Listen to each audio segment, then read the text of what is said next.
everybody, and welcome to the Rupa Subramanya show. It's a pleasure to have you here once again.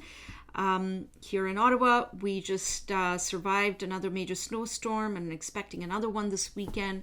But on the upside, it's going to be a white Christmas. There's no question about that. And speaking of Christmas and the holidays, I hope you're able to spend that time with your loved ones and that you have safe and happy holidays. Now back to today's show. Many of you have probably been following the recent revelations about important information that the public had a right to know, which was all but censored by the US government working hand in glove with Twitter. You probably heard about the Twitter files, where Twitter's new boss, Elon Musk, has released confidential internal documents to a select few independent journalists like Matt Taibbi and Barry Wise's Free Press, which I'm associated with. Basically, we've learned, for example, the Hunter Biden laptop story was effectively killed when it could have had an influence on the 2020 presidential elections. We've also learned what many of us have suspected, and some of us have actually directly experienced this, including me, which is Twitter suspending and shadow banning conservative voices and amplifying progressive liberal voices on their platform. My guest today is Katherine Brodsky, a Canadian journalist based out of Vancouver, who's written for various publications such as Esquire, Variety, The Guardian, and The Washington Post, among others. Katherine will help us make sense of the Twitter files, Elon Musk, and all of the shenanigans surrounding Twitter and the future of Twitter. Where do we go from here? So please welcome Katherine to the show. So Katherine, it's a great pleasure to have you on the show.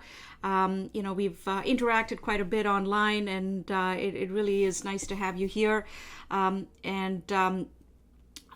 You've written for major mainstream legacy media establishments like the Washington Post, Esquire magazine, Variety, I think, Guardian, and so on.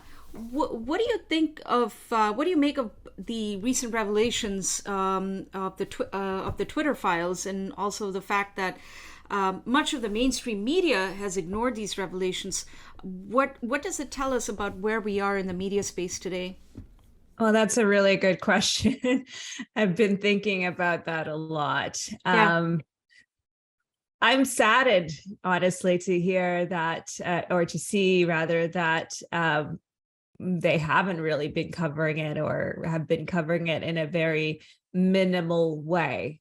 And it tells me, I've thought about it, like, why would they not cover it at all? And I think a lot of it, to me, seems to be about polarization, because a lot of the Twitter files point to information that might come across as supporting maybe a particular narrative that conservatives were the ones being censored.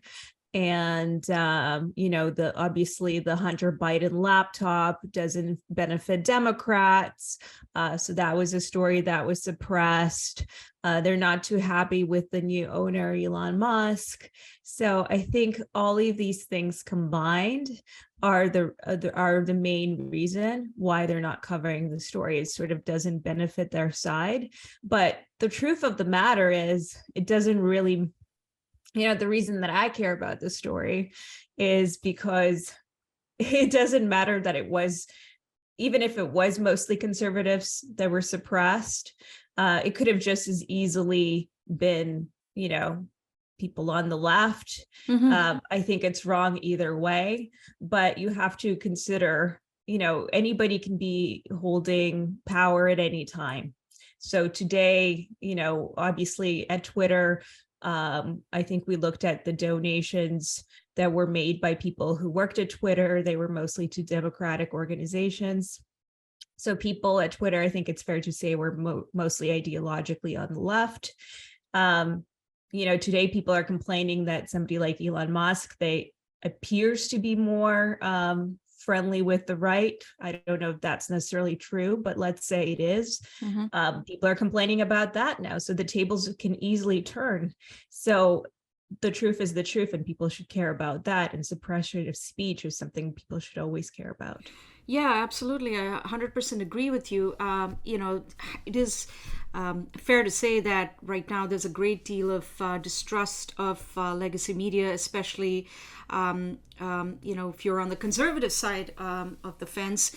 And you mentioned a narrative, is in place that, that could explain why there hasn't been really any coverage of the Twitter files in the mainstream media, because there's a progressive liberal narrative that is put forward, and conservative points of view are either largely suppressed or ridiculed.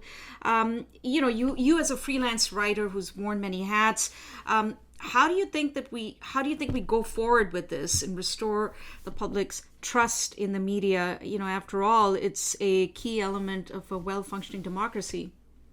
Yeah, it's interesting. I mean, some people don't think it's possible. I think some people think that and I think that some people will never trust legacy media again. They feel that they've been lied to. I try to be a little bit more optimistic, but it would take a great deal of effort. I do think there are some new institutions that are being built. I know you're part of a new institution that's being built in terms of media companies. I think having more independent voices is part of the answer. Having more media organizations that hold other media organizations and scrutinize them is part of the answer. Having more diversity of voices and hiring people who, and again, the word diversity, I think, often gets misunderstood as, often as a racial thing, but it's really about backgrounds, and backgrounds, are ideological views and maybe immigrant backgrounds and ages. So having as much variety of opinions and intentionally hiring that kind of diversity I think is important. I think some organizations, I am starting to get a sense of that they have some idea that this is not working, and they are straying in the path and they're losing readers. But that recognition is so minor at this point. I think they aren't quite looking at themselves in the mirror. And until they're able to do that, they're not going to be able to fix these problems. I think this adherence to the principles and ethics of journalism is something that's not being instilled. And part of that is, so I don't think you can be 100% objective, perhaps, but you should strive for that. And that's not happening because a lot of journalists see themselves as activists first. And I think especially newcomers, newer journalists in particular. Yeah, I mean, as someone who is part of the independent media space myself, I tend to be a little less optimistic. I mean, I'm optimistic about the independent media space, but I still feel that the traditional media space, the legacy media space, is still pretty powerful. They still have a reach that some of us in the independent media space don't have. Like if the Twitter files made it to the front page of the New York Times, let's face it, it's going to get a lot of attention. And so we can't just dismiss the establishment media, just like that. So does it matter that the mainstream media is not covering the Twitter files and essentially suppressing this? I mean, is this information going to go out anyway, and will have the kind of reach that say the or the impact that the mainstream media would have had they covered it? No, absolutely not. I think the people who know about the Twitter files are such a niche right now, because when I talk to people and my friends who aren't really that active on Twitter, they don't know anything about it. And they are kind of shocked by it. And by the way, my friends aren't conservatives necessarily or at all. They do care, actually. When they hear about it from, I think they're able to be objective enough to understand the importance of this and sort of the outrage that people might feel about this. One of the key things that I felt came up actually in yesterday's Twitter files was that the FBI was paying Twitter, over $3 million to, work on for their time on working on these requests. That's a really significant thing. And I think people really ought to care about that. But when it's not being covered by the mainstream, it does not reach a lot of people. Yeah, They're not circulating in these niches. So as much as we can have, I was part of some spaces where we discussed this, and we had a lot of people tune in, but and people tweet about it, but I don't think it's reaching outside of that. Yeah, I mean, I think it's still kind of stuck in an echo chamber right now. I mean, you don't even have very prominent, you don't have, let's say Barack Obama weighed in on this, right? That would that would get a lot of attention, but you have some pretty significant prominent voices that are not even weighing in on this and just remaining silent or looking the other way, which is quite extraordinary.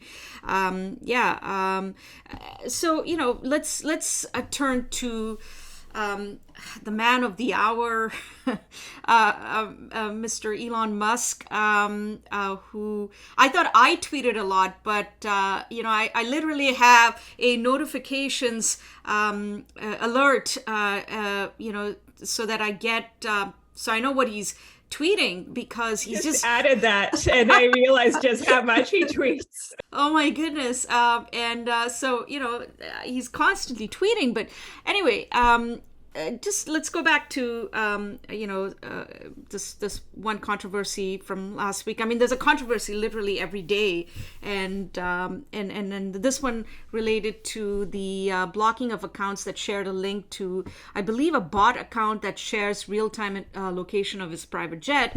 Now, Musk rationalized it as a safety issue, while his critics claim that he was suppressing free expression. But of course, I mean, let's face it. I mean, the irony here is that many of those critics applauded the suspension of mostly conservative voices under the old regime, when the old regime did this, and so he's reversed these suspensions since. What's your take on this whole controversy? Oh, yeah. So I have both criticisms, and really for both sides, I would say. So I can understand Elon's point of view with suspending the jet. And I'll also say, I'll just start by saying, yes, it's his company. He can do whatever he wants. But he bought his company with sort of these public statements of this being, a public square, that he's going to make Twitter 2.0 much better space, more transparency, better everything. He's going to fix the errors of Twitter 1.0, right? So we do expect more of him that we expect of his predecessors. So that's where I'm sort of coming from with this when I judge his actions. In terms of sharing his private jet, I do think he has valid points, and there's definitely a hypocrisy. I'm sure their reactions of these journalists would be quite different if they did not have the same attitude towards him. That said, two hypocrisies or two wrongs do not make a right. My issue with the suspensions was more how it was done, not so much that it was done. He didn't really, he changed the rules, and I actually tweeted to him, do you mind, well, after he publicly tweeted that he's changing this, I said, can you please put it in the TOS? And he just responded yes, and immediately after he put it in the TOS. And the reason that I was kind of insistent on that, and earlier in the day I was kind of tweeting criticisms about it, because I think it's important when you're making policy changes like that to make it clear, to make it transparent, make it accessible for everyone, and to apply it equally. I'm not even sure, there are cases to be made for free speech, completely free speech. I can live with that. I can make those cases. I can also live with moderation.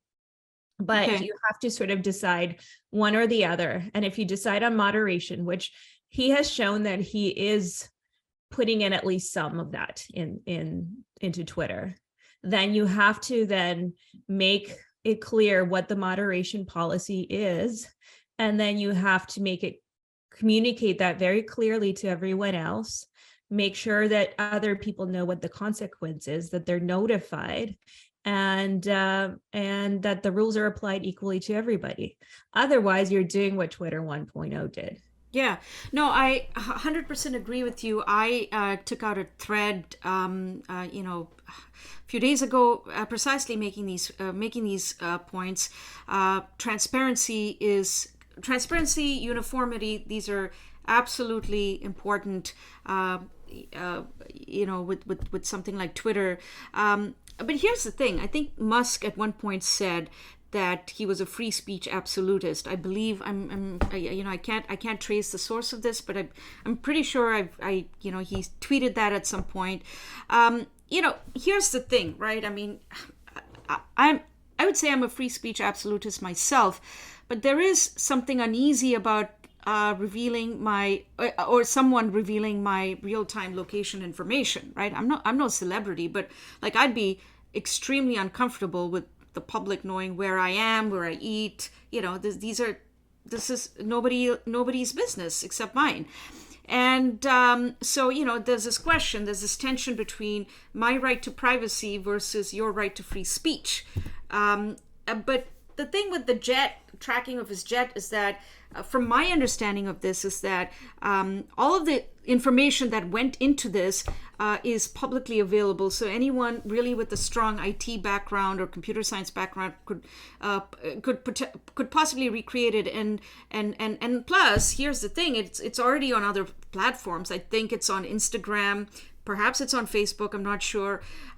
So, where do you stand on this debate? Like, I mean, this we had the Princess Diana tragedy, right, when she was hounded by the paparazzi, and that led to her death. And so that's one example of this. But really, I mean, what are we talking about here? Yeah, I've looked into both sides of this argument quite a bit because, I was trying to decide what is really fair in an objective way. I'm very pro privacy, and I don't think free speech sort of trumps that, because you have to justify the value, especially if you're a journalist reporting on this. Mm-hmm. For example, sharing a direct link to this information, there is no journalistic value to that, in my view. You can report on it without sharing that link, and I've said this to the journalists who were involved in this. But I have also asked people, okay, what's the value of this information in general? And there are some reasons, environmental, to see if there are meetings. So there could be sort of news value to this information. But in terms of this being public information, it's a little bit so there's a few things at play here. One, the jet information is public, but what was done by the person who had the Twitter account was that he had figured out somehow the wing number. So that's, while technically I believe is still legal, was a little bit dubious. And two, you're also massively amplifying this. So there's a lot of information actually within the public domain. And I used to work at an investigative agency, so I actually was a researcher. And there are some tools that you have available to you that are, you only have it available because you're working sort of in the law enforcement side of things. And some tools that people just don't know very much about are available to anybody. But I can figure out quite a bit of information about someone that person would probably consider extremely private. But then if I post it to, 500,000 people or 1 million people, I do consider that a form of doxing. But is it illegal under the law? That's tricky. I guess right now it is maybe not considered to be. So that's something that becomes an issue that maybe policy and lawmakers need to look into, because we have a very changing world and maybe the laws didn't quite keep up with it, because we didn't have social media. We didn't have these like massive amplification tools. So we never really considered these things. So I think this is one of these situations.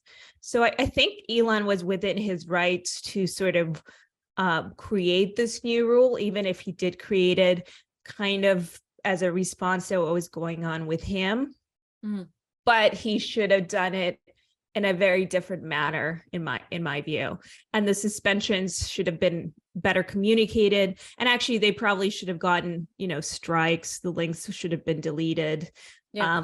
Unfortunately, the journalist then said, it's because the narrative that went around is it's because we criticize Elon, which is clearly not true, because if you just logically think about it, there's so many people on Twitter criticizing Elon. I criticize, I point out, like, I criticize Elon. I say good things. I also say really bad, I certainly criticized him. Still there. Yeah, no, absolutely. I mean, that was a little strange that they would come to that conclusion. But then again, we're back to this narrative building, right?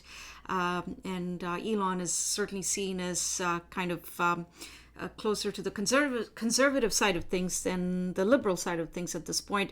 One of the criticisms of the old regime, old Twitter regime, was that when they suspended accounts, the reasons were often very murky and arbitrary.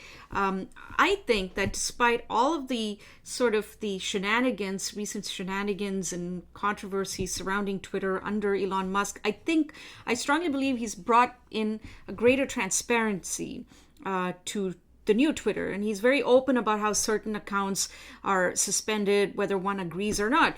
But here's the thing: he's, rather than sticking to fixed rules, and we spoke about transparency and uniformity earlier, he's allowed certain important decisions to be guided by Twitter polls. And now there's this uncertainty handing over Twitter yet again, because a poll on his own leadership suggested that the majority wanted him to go.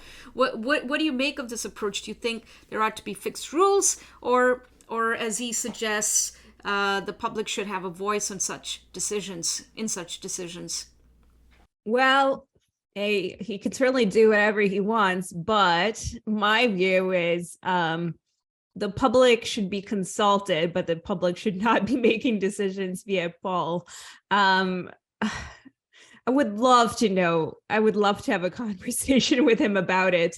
I think that I love the fact that he will talk to people about it, but sometimes his decision making at least appears to be incredibly spontaneous. Like somebody will say something and he just kind of goes and does it. But I think, and sometimes that could lead to brilliant outcomes, and you never know. And sometimes you hesitate to stop somebody like that because you don't know what the end result of that will be, because that is so irregular and it could lead to something extraordinary. But at the same time, what it also does is builds a certain distrust and chaos that might make users feel very uncertain, unsure, unstable. And that's not necessarily a good thing, especially for people who've been on the platform for a long time. If they built large followings, invested a lot of time, created content. So I think it's problematic. And doing it by poll, like what I do love, and I think if I was in a similar position, I would probably follow a similar model, is like I would love to consult people and get sort of, okay, what are the drawbacks? But as somebody said to me, I just remember I had a script I once wrote and I sent it to a bunch of people for feedback, and I sent it to a certain actor. And I sent him this first draft, and then based on the feedback I got from everyone else, I rewrote it. And then I sent him the new draft and I said, oh, don't read the first one, read the second one, the rewrite. And he wrote me back and he said, I read them both. The first one had magic. The second one, something happened. And I said to him, well, I got feedback from all these people and I changed it up. And he said, no, here's the thing. If everyone's telling you the exact same thing, maybe you should listen to them. But if everyone's telling you different things, you have to listen to your own voice. That's very well said. Yeah. No, that's a great analogy and very well said. But sticking to this, it's been suggested that Twitter. I think there was another new policy that came in a couple of days ago, or maybe yesterday. That Twitter Blue subscribers would be allowed to vote. Would be the only people who would be allowed to vote in these polls, which again seems to contradict his philosophy of Vox Populi, Vox Dei. What is going on here? Yeah. Well, I've been thinking about it. It depends on the kind of Twitter he wants to have. Right. So it seems to me like he's trying to move away from this model. And again, it depends on whether he made this decision in a very spontaneous way, truly responding to this person and just, hey, yeah, that makes sense. Let's change this up or is it a little more thought out and he's appearing to be responding to someone? But if he's just moving to this Twitter Blue model of what he's really encouraging is a paid ecosystem. And it isn't really the public town square as much. Mm-hmm. Yes, he might allow people without blue check marks who haven't paid the $8 or whatever it ends up being, $10 in Canada, to participate. But, we already know that their tweets are not going to be very visible. Their user experience is going to be completely different, right? Yeah. So it's moving away from an advertising model. And it's really becoming more of a capitalistic, which, he did pay $44 billion for Twitter. And advertisers have shown to be not maybe so reliable. Twitter was bleeding money. But it is different from what he said he was going to do. Mm-hmm. Yeah, no, absolutely. And given all of the recent controversy surrounding Twitter under Musk's youth, and back to this poll where the majority of people said that he should step down as CEO, do you think he should stay on as CEO, or would it be better to appoint someone else as CEO and then he just steps back a bit and tweets less? I don't know. You know what I thought? At first I thought it was an emotional reaction, because I could sort of relate to this. I had a similar, on a much smaller scale, but I had a similar experience. So I really felt for this like emotional. And now, and the more I kind of thought about it, like, this probably was not, because he had a win-win situation with this poll. He probably was never going to stay on forever because he has like 3 more companies to run. And he never said how long it would take. He doesn't have a successor apparently in mind right now. So if people voted no, then he would just stay on and eventually would just find a successor anyways. If people say yes, he'll bow down to the will of people, show himself to be humble, and eventually find a successor. He'll just say, well, I'm going to do what the people will, and show that he doesn't have maybe such a huge ego, and take his time finding a CEO. So I think that's where he was going with it. In retrospect, can't read his mind, but that's my guess. Yeah, I mean, I'm kind of conflicted myself. I think he should stay on as CEO, but I think he should tweet less, and I think he should minimize his interactions, and not. I mean, yeah, he just needs to kind of.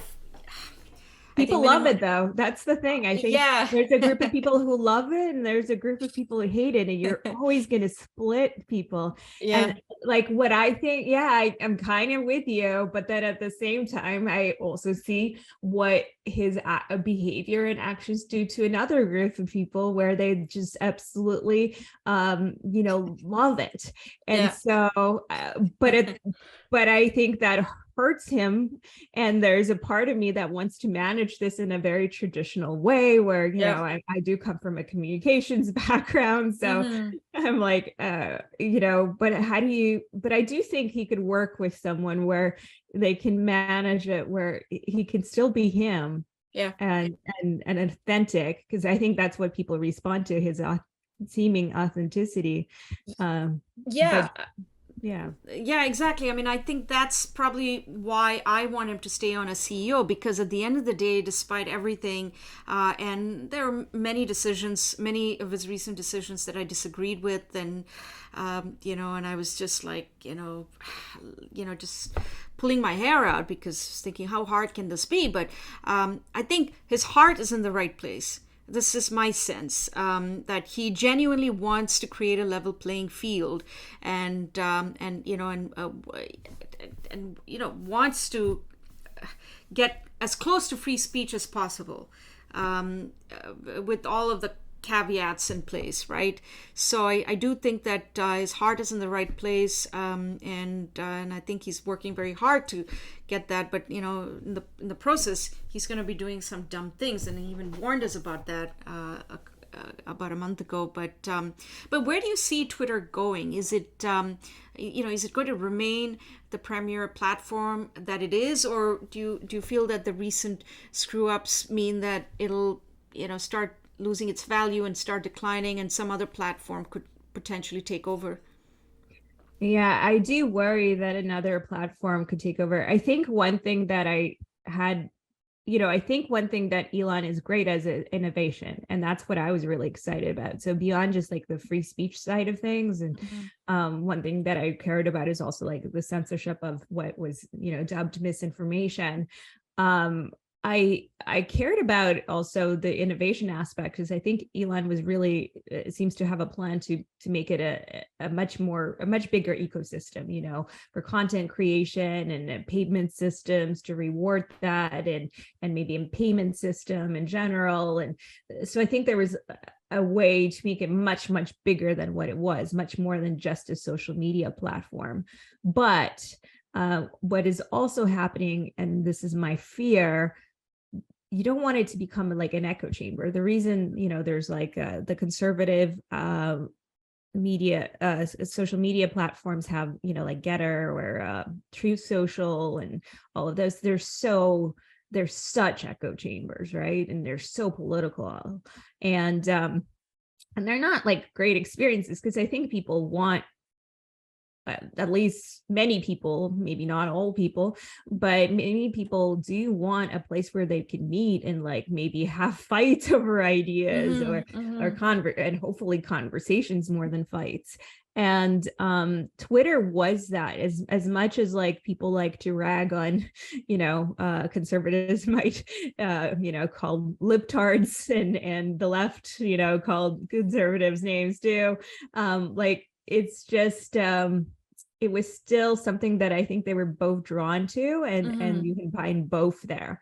And there weren't, the other platforms aren't like that. And then now everyone, you know, the people who are going to these new platforms, they're generally leaving. So they're going to be kind of more, let's say, I think kind of leftist platforms. So they're becoming echo chambers. And I don't think that's a healthy good thing, and you're seeing that throughout society in general. So my fear is that Twitter will become that if people start leaving. So you're going to get maybe some centrists staying there, or maybe some people on the left who are just really hard, like, you know, like me, or, you know, who are really believers in free speech and exchange of ideas. But there aren't that many people like that, unfortunately. Yeah.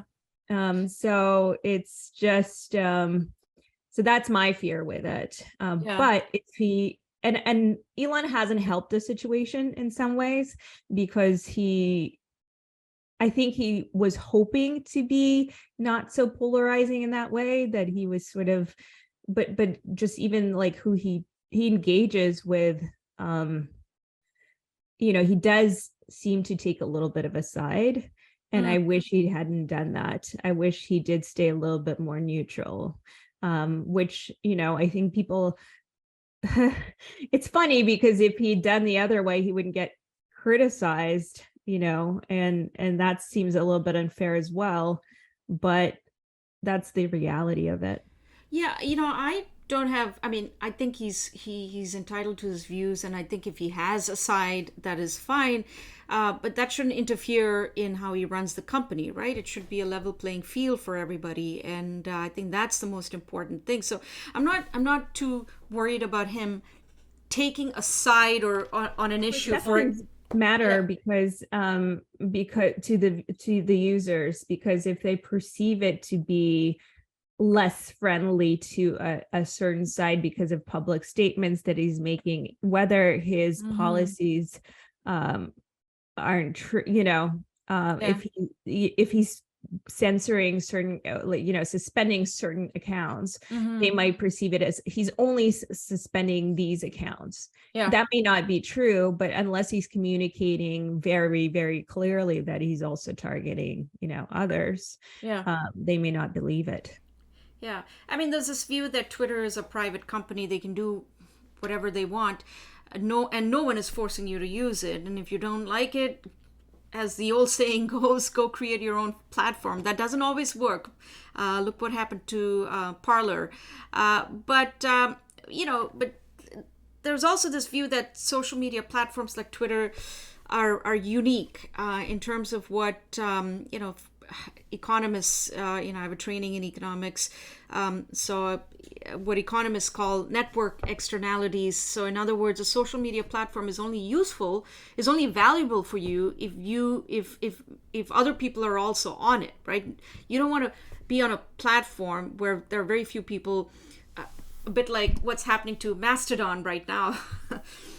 So in some respects, these social media platforms are a bit like a natural monopoly, which calls for government regulation. What is your view on this? Yeah, that's a tough one. There are times where I've sort of been more inclined for government intervention, but then we also see what happens with government interventions. Yeah. I don't know that I trust the government very much at this point. And they're not, because there are many social media platforms, so it's kind of harder to make the case for government interventions. If we were to do, I'm much more inclined to make government or policies where it's like, there should be a China wall between, or I don't know if you're allowed to say that, but there should be a wall between government really and social media platforms. That's much more of a policy that I would want to get behind, especially seeing the pressure. I saw that as most concerning in a way when Twitter had policies that I disagreed with. Well, at least it was a company making these policies. But when, for example, during, the pandemic, the White House was telling these social media companies what they should, advising them, quote unquote, even though they weren't like making it a legal, so it wasn't a violation of the First Amendment technically. But when the White House comes to you or the FBI comes to you, which is, again, the same sort of thing was happening, as the Twitter file showed, that's not a violation in my view. I don't know if legally that case can be made, but certainly morally and ethically, I think so. So I think in that way, I would like to see some legislation there. But I think it's tricky because these companies are so big. Another thing I guess I would love to see, because that's more universally applied, you build your followers, right, on these social media platforms, and then you're stuck. So in that way, it becomes a monopoly, because at any point you're sort of at the mercy of these social media platforms. They can decide to suspend you, ban your account. And then you can't just, there's nothing you can do about it. And actually that new platform, and I can't pronounce the name, is it Mastodon? Yeah. Mastodon. So apparently in the way that it's structured is actually, it's better on that side, because you sort of run your own server, so you could take it elsewhere. So I think there is some benefits to that. And if there are ways to solve that problem, that would make a big difference, because it would force these platforms to compete, because you could move. You as a consumer have the ability to move. It's like, it's the same thing as with cell phone numbers. Before you used to be tethered. So if you wanted to move to another company, you lose your phone number. But then they made a law so you are able to move your phone number to another company. So I think it should be sort of something like that. I could see that being illegal. Interesting. So if you were to move, do you take all your followers with you? Yeah. Well, that would be something. This is, I have thought about quitting Twitter, but not recently though, because it's just gotten exciting now. But but at one point, I was really disgusted with Twitter because I've had my account suspended a couple of times. I've been on it for a very long time. I've been on it since 2010, and there was a time when I was like, I'm going to go to another platform, and but I had already built like thousands of followers, and I was gonna, at risk of losing, well, I would have lost all of them, and I would have had to start from scratch. And that's one of the it's a disincentive, right, for you to move to. Yeah, you can't even do a push notification to tell them that you've moved to another place. And then, and speaking of other policies, like Elon's last thing was that, you can't even share links to other platforms. So that is like a I thought that was one of the dumbest things, actually. I mean, for someone who is so incredibly successful and so incredibly intelligent, I thought that was just dumb. Like, I don't even know what he was thinking when he said that. And it was and I was just taken aback by the whole thing. And then his mother weighed in on this and said, well, this makes sense because when I'm giving a presentation, I don't mention the competitors in my presentation. But we're not employees, right? We're users. There is a distinction between the two, and so it just didn't make any sense. It pissed everyone off, even like the big supporters of his. Like when I brought that up in conversations, like even they had a really hard time for the most part, like defending it. No, I mean, again, I'm not in favor of suspending accounts. Like, I mean, there's this. Should he have suspended Kanye West's account? Like, I found his views appalling and beyond the pale.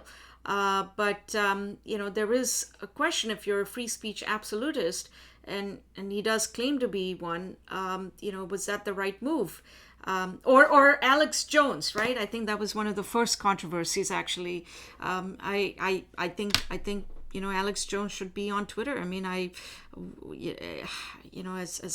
as reprehensible as I think his views were, and what he stands for. At least he doesn't like Hitler. Well, yeah. I mean, this is the thing, and I mean, this is one of these. It's one of the great challenges of our time. Of our times where no, it's not clear cut, right? And I think in Elon's case, he clearly is emotional with respect to Alex Jones. His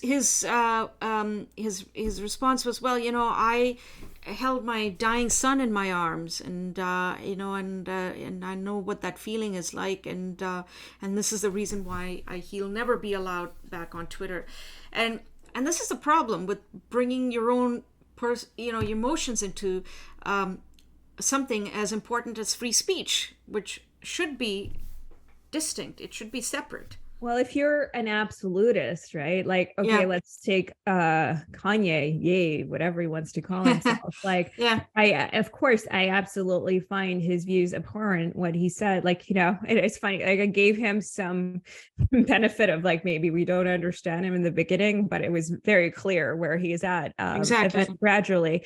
And honestly, I was quite upset. I think he has the right to speech. I don't think people should have been inviting him onto shows and amplifying it, because I think that was just that was just to get clicks.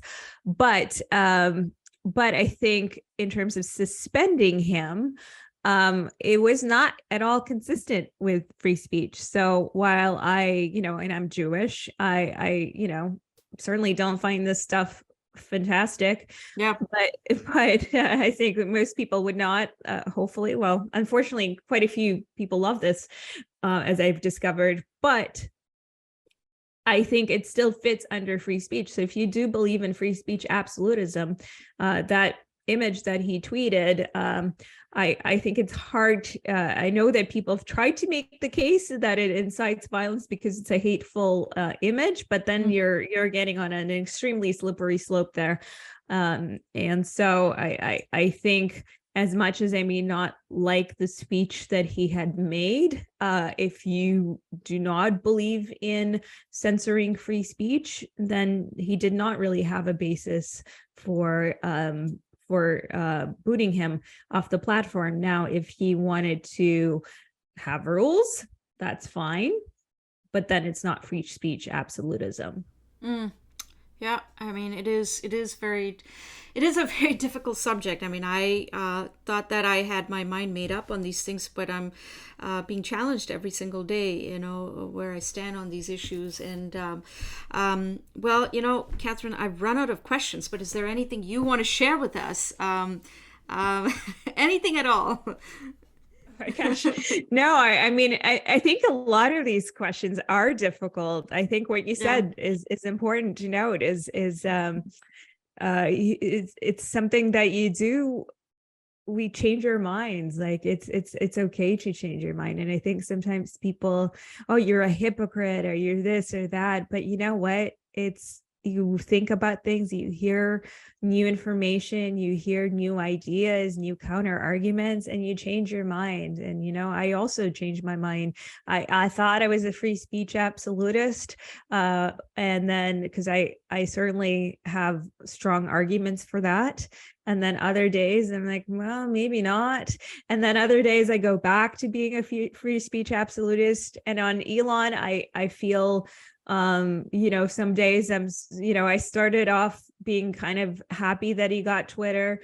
And then I was like, oh no, this is chaos. I'm really not happy at what he's doing. And then I'm like, oh, okay, this is fine. So I go back and forth on him a lot. Mm-hmm. And then I get attacked too, because, sometimes I say positive things, sometimes negative things, but I've also said this. I said, listen, I'm going to defend this billionaire sometimes, because if it's wrong, if people are wrongly attacking him, I'm going to defend him because, and other times if he's wrong in what he's doing, I'm going to criticize that because, at the end of the day, the only allegiance is the truth, and that's how it should be. And unfortunately, a lot of people have sort of either clung to him being this like awful human being. And I don't, I'm trying to figure out what it is that people have chosen to see him as the worst possible, because I think if you objectively look at him, you can see there's been, there are lawsuits, there are some certainly negative things as how he is maybe as a boss. Yeah.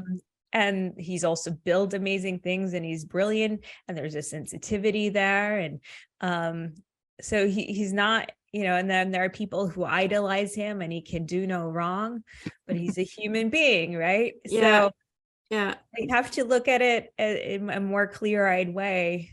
And we have a tendency to sort of, as a society, there's this tendency to be so black and white and not be willing to look at the grays. Yeah, absolutely. I mean, that's one of the things that struck me about you. It's not just this, but on a range of different issues, I've always seen you, be very balanced and objective, and you might take a side, but you consider all points of view, and especially with the Twitter with what's been happening with Twitter. Yeah, you have the fanboys. And then you have the haters. You have these two extremes, but there are very few people in the middle who are like you, who are trying to be as objective as possible, and that's great. And that's one of the reasons why I wanted you on my show. And so I'm glad that we had this conversation, Katherine. I really appreciate having a chance to talk to you, and I've always enjoyed following your work. And thank you. No, that means a lot. I mean, it's been a great pleasure having you on the show, and and I'm sure our viewers also appreciate your insights. So I'm afraid we'll have to leave it at that. But I hope you have great Hanukkah, Christmas, and New Year, and I would love to have you back again soon. I'd love to. Thank you so much. Lovely talking to you.